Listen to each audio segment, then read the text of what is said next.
One man, no army, no weapons, no money. He owned almost nothing, a walking stick, a pair of sandals, a few robes, and yet he brought the most powerful empire in the history of the world to a complete standstill. Not through force, not through fear, through something so rare that most people never develop it in an entire lifetime: total mastery of himself. His name was Mahatma Gandhi, and the weapon he used to change the world is sitting inside you right now, unused. He was not born a saint.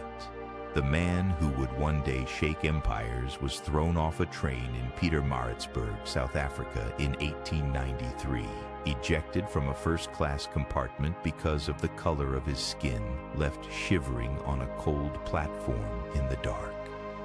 Most men swallow that humiliation and move on. Gandhi sat with it through the night and made a decision that would alter history. He decided he would no longer wait for the world to be fair.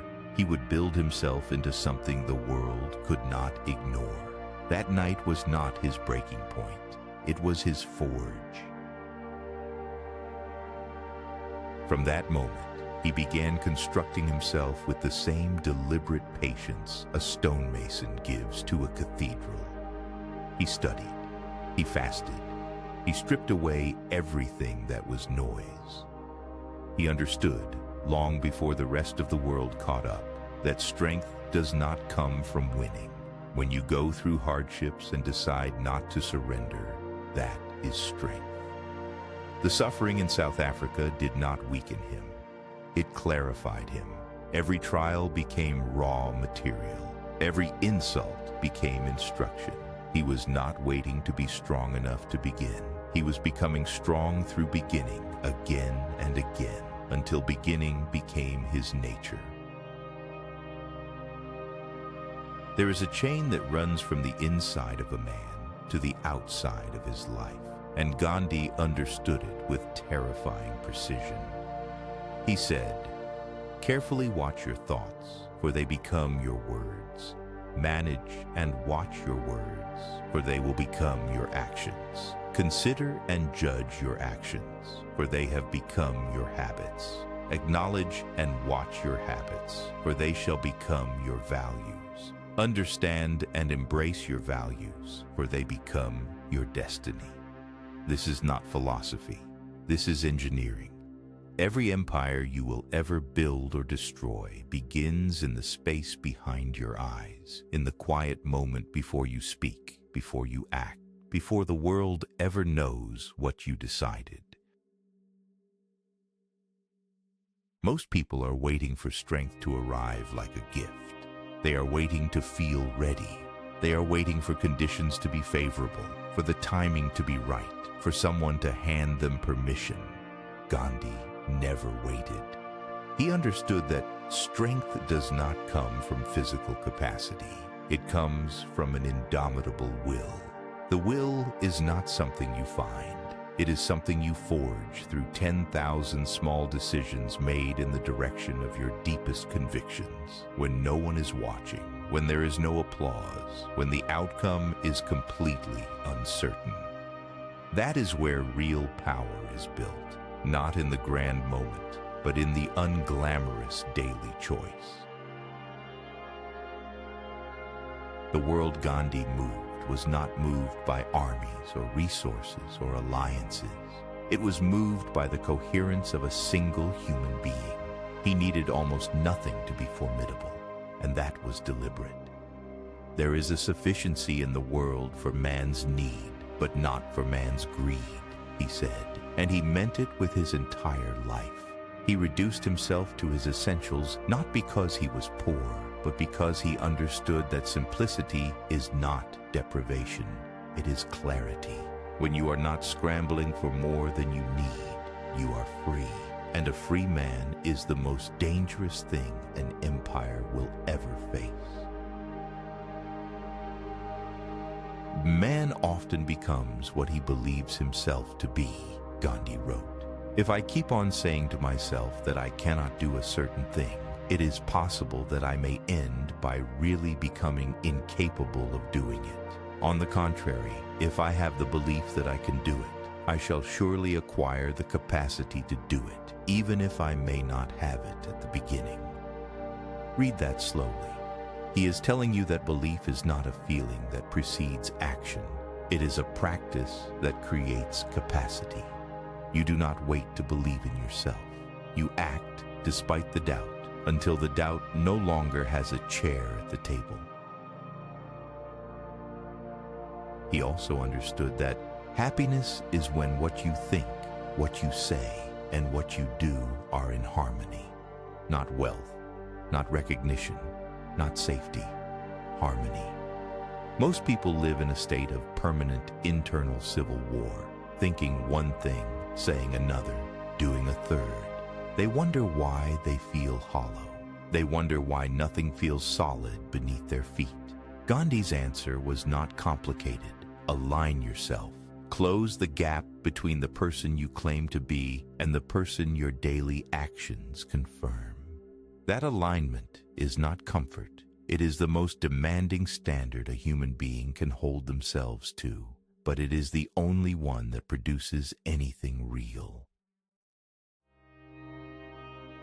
You yourself, as much as anybody in the entire universe, deserve your love and affection. Gandhi said this, and it was not a soft sentiment. It was a directive. He also said, it does not require money to live neat, clean, and dignified. The only requirement is to love yourself enough. Loving yourself enough means refusing to live in contradiction with your own values. It means the war between belief and capability ends the moment you stop telling yourself you are the exception, the one for whom the rules of discipline and commitment somehow do not apply.